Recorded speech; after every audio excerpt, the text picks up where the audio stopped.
anyapay. Siya gayam apo, nagiti hampay makammo, siya ni Father Romy Benitez, SBD.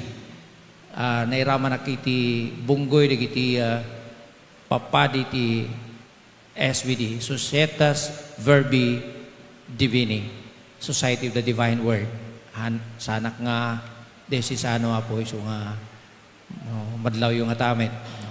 Sanak mat nga, Ilocano nagapuak di Sambuanga apo di sulit ti Pilipinas. So di lang amo no naawatan nyo ti Ilocano. Siya naadal ko lang na ibasit Ilocano so nga kaumayag dito. Jesu Sambuanga apo. Ket Agdama siya ti regional director ti Bible Apostolate. So agyanak DJ John Paul I Biblical Pastoral Center dita Immaculate Conception School of Theology, no? Ti Vigan City apo. Ija ti opisina nga pasaray nga mapanak ti daduma-duma nga diocese ta dentiro ti Northern Luzon ti Sakupek.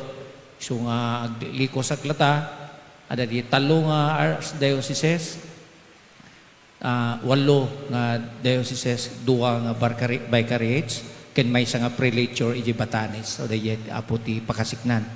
Nalawa unay ti nasakupak nga so nga dawatek ti tulong yo iraman dakman apo iti kararagyo. Amen apo. Tapno iti kasta ke talinay daklatang nasalunat nga mangi pakat ti pagetan ti apo. So dayet ti dawatek la kada kayo apo. Madlaw kung tumalang no, agar kararag kayo. No? Iraman na kapo niya. Baka kiti agasawak to no, kasi dyan no, kayong angaw ko lang po. Taga Sambuanga, so nga, kiti gagayom ko, ti awag na kanya Father Benz, o Father Romy Benz, idaduma ket pads, may merti pads tam no, nag-level tayo. Di padak nga agtutubo, Pads, ti awag na kanya. Niya po. So, just call me Pads, Apo, whatever. No? Okay. So, intuno, pitsa 25 nga sumangpet ni Apo Rufo, iso nga tikawan na, siya to timang misa dito'y dinumingo Apo. Ano sa nyo, wen? Amen? Yeah, sorry Apo, ti may pakamo kanya yan.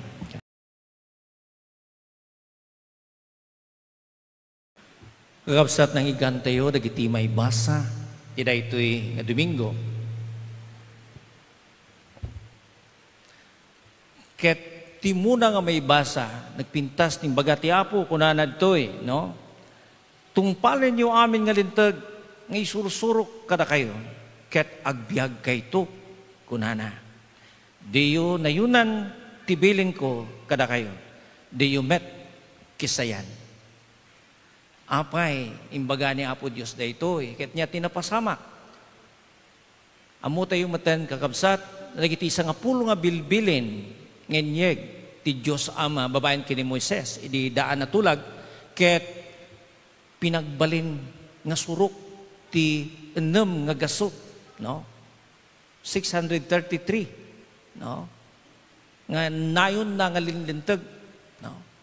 Wino anuruten, ket dagitoy nga inayon dagiti skribas ken Parisios ket impaaramid no wenno impakat da tapno surutan dagiti padadamatla nga mamati nga Hudyo. Ket narigatan da piman ngano malabsingan na dagijay nga nurutan wenno linteg ket madusa da amin. Kasta da Apo idi. Isu nga di tsimpo ni Apo Isus dinilaw ni Apo Isus dagitoy nga eskribas ken Parisios apay. No?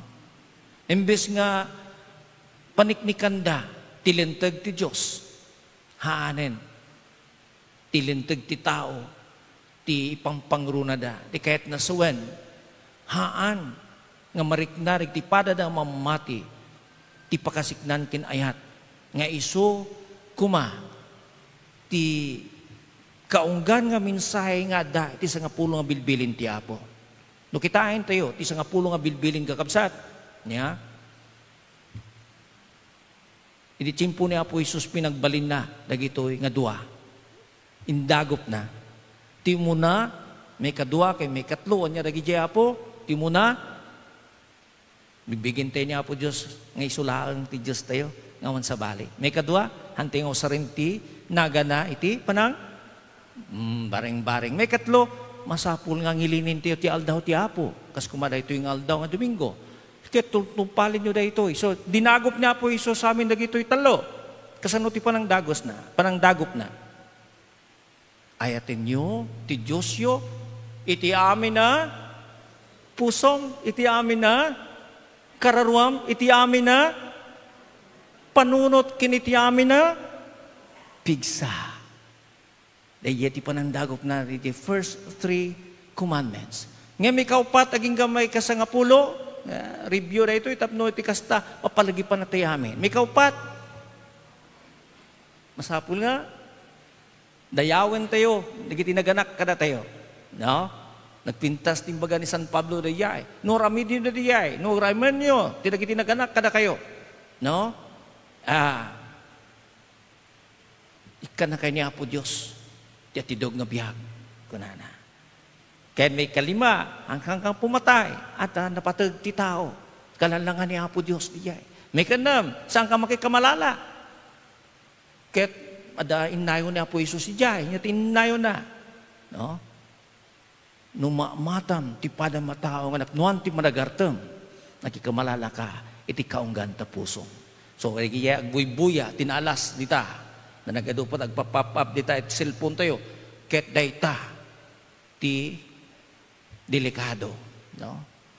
No padasin nyo nga entertain dagita nga agpapapap ti cellphone nyo. Dagiti makuna tayo nga anya. Dagiti video dita nga nakalalas, no? No. Mga bold ket no pindutin nyo dayjay awanen. It will poison your mind. Nakikamalala ka, ti kaunggan ta puso. Number 6 diya. 7, saan kang takaw? Ado ti agtagtakaw tata. Ado ti membro, ti KKK. Amoy ti KKK? Hanga diya ka kataas-taasan, kagalang-galangang katipunan, no di ket kanya-kanyang kurakot. Nagado ti membro nila. Hangkay kumamay raman Apo. Anyong pakanan nagiti anak yo, nga nagtaod ti kurakot. Yeah. 7, 8. Saan ka nga? Saan mo nga perden ti dayaw ti pada matao? Babayan ti panagaramid ti yaman nga istorya. No? Inflicting damage on the reputation of other people. Sino ti anya ti awag tayo dagita nga tatao? Kunada? Awagan tayo iti? Marites ka, no? Amo iti marites? Nga dayjay Iti, mabalin nga ako na yung chismosa. Marites, master of arts in relaying information through an exaggerated storytelling. Yun pong marites. Masteral gayam dayta. Kililikan nyo Apo ta dayta kit na dagsen, na basol. 9 and 10, amo tayo maten. Di pa nang tarigagay, niyaman, ti sanikwa, taraken, ti padamatao. Amo yung amin na kita. So, dagito isang apulo, Apo. May kaupat, aging gamay isang sa pulo, nga bilbilin ti Apo, dinagop na, iti maysa.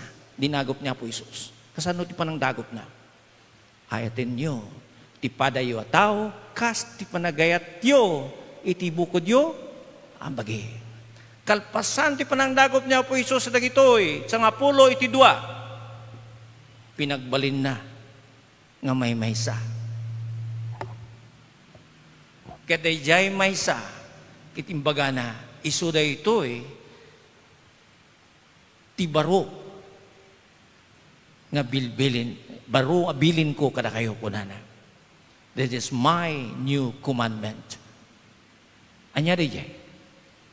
Mabasa tayo iti Ebanghelyo ni San Juan, Kapitulo 15, versikulo 12. Anya ti ada sadjay.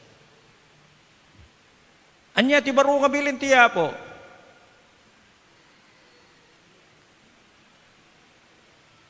Hala.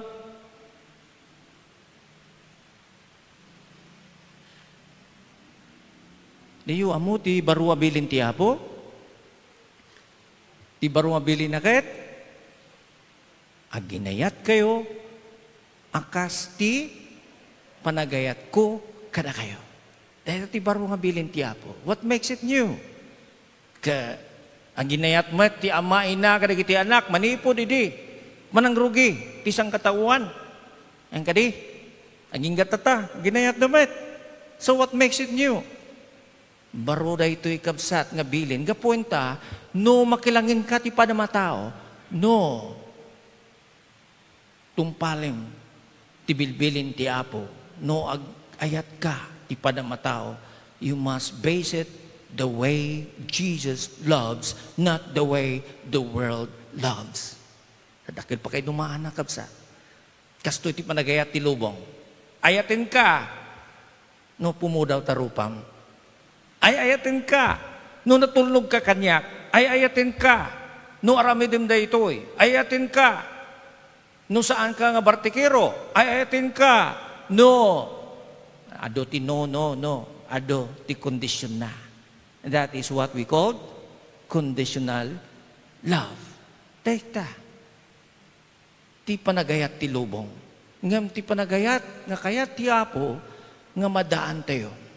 Dahil makuna tayo nga, Christian love. Okay? So when we reach out to others, when we love others, we should base it the way Jesus loves, not the way the world loves. Ulitik da yay.